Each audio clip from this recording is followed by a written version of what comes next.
Halo, assalamualaikum warahmatullahi wabarakatuh. Waalaikumsalam warahmatullahi wabarakatuh.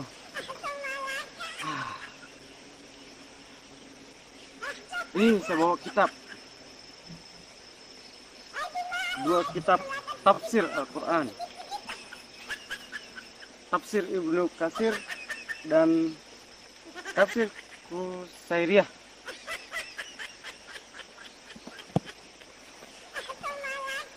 Sebenarnya Al-Quran itu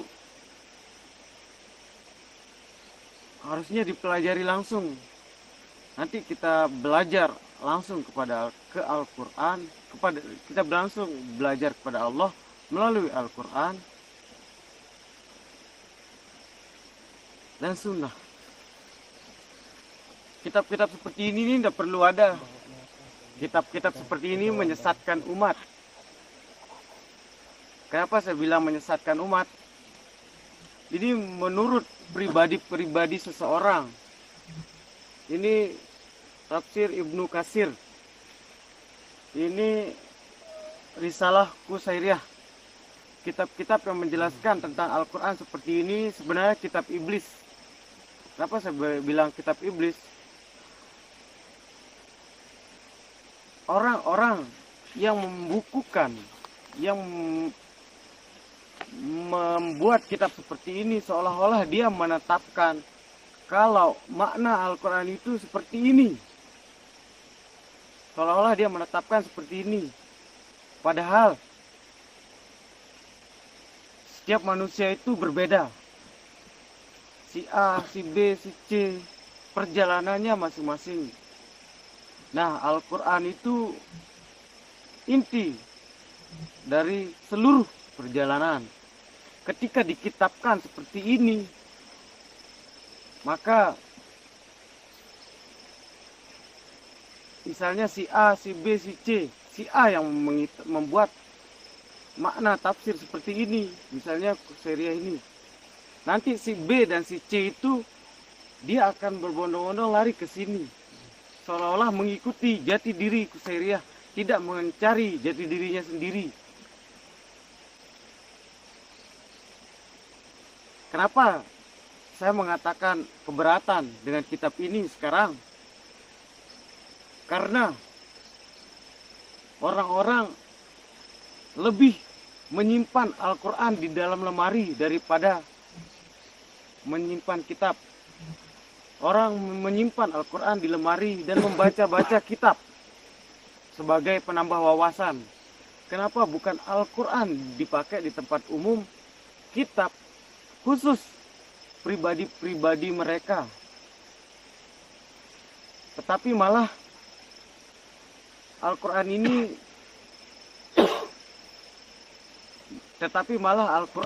dibuat untuk pribadi-pribadi, ditaruh di tempat umum dan ditaruh tempat khusus seperti lemari.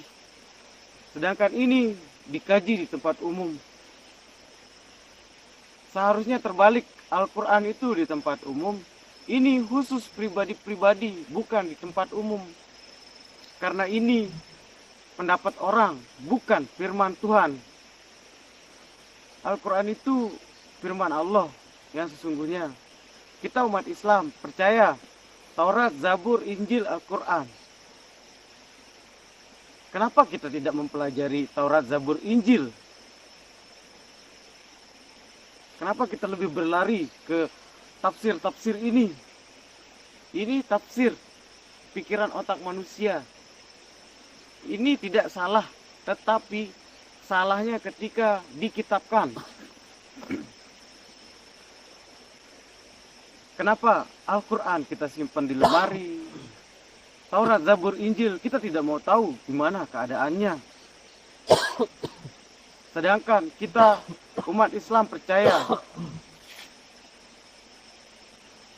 salah satu rukun iman kita adalah percaya kepada kitab-kitab Allah, Taurat, Zabur, Injil, Al-Quran.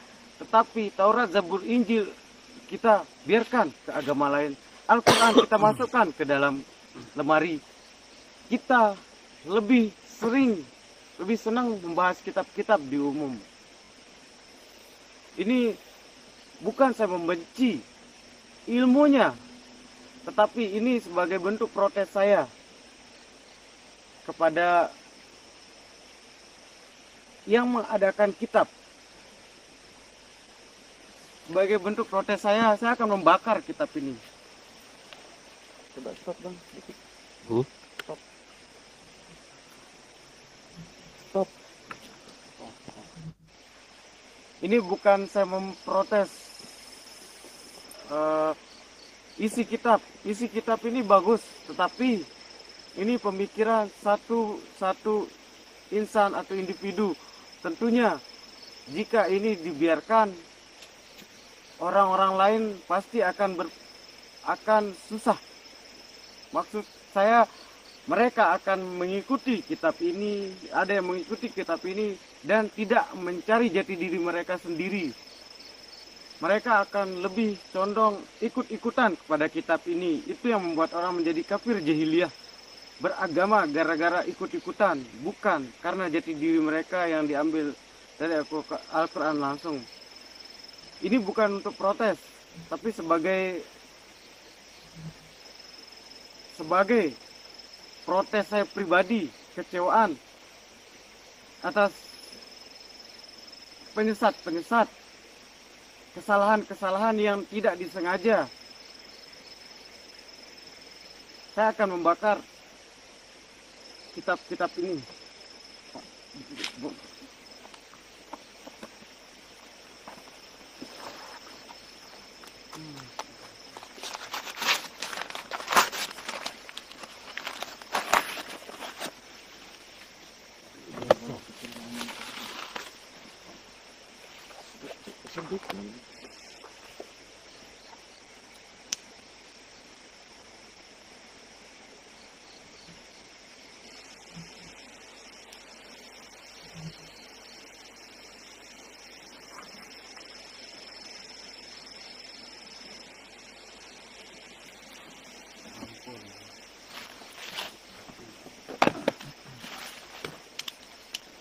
Shalom teman-teman semua, terima kasih sudah menonton video ini dan kita sudah menyaksikan tadi bagaimana reaksi para pemuda yang mungkin saja itu mereka itu penganut agama Islam dan kemudian mereka menyampaikan protes mereka melalui video tersebut yang dimana mereka merasa keberatan terkait kitab-kitab tafsir yang sudah tersebar kemana-mana. Karena tafsir yang sudah dibukukan itu bukan hanya satu dua teman-teman, tetapi sudah banyak sekali tafsir sehingga ada perbedaan dari tafsir itu yang membuat mereka sendiri itu bisa bermusuhan, berbeda pandangan dan bisa saling mengkafir-kafirkan. Dan kita belajar dari beberapa negara ya yang mayoritas mereka memiliki satu kitab suci tetapi banyak tafsir, dan dari tafsir itulah mereka beda pendapat, beda arah, beda jalan, beda tujuan sehingga mereka saling mengkafirkan. Bahkan tidak sampai di situ, mereka justru saling berperang karena beda tafsir terkait ayat-ayat kitab suci mereka.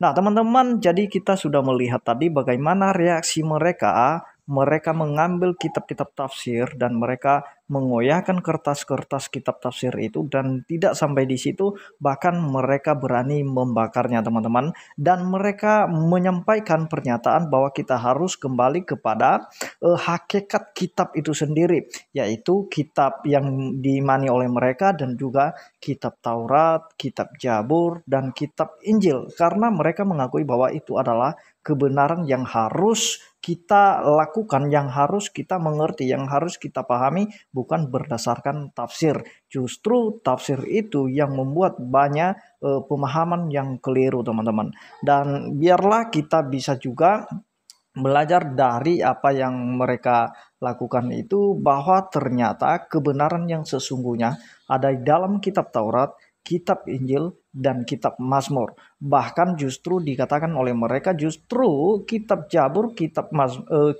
Taurat itu dan kitab Injil itu dikupas dan dipahami, dimengerti oleh agama lain. Kenapa kita tidak? Nah, jadi bentuk protes mereka itu ya itulah mereka melakukan pembakaran terhadap kitab-kitab tafsir tersebut. Dan kita percaya dan kita akui teman-teman ya, bahwa kitab Taurat, kitab Mazmur, dan kitab Injil itu adalah suatu kebenaran yang hakiki, tercatat di dalamnya baik nubuatan maupun penggenapan, dan pusatnya adalah Kristus. Itulah puncak dari kebenaran kitab suci itu.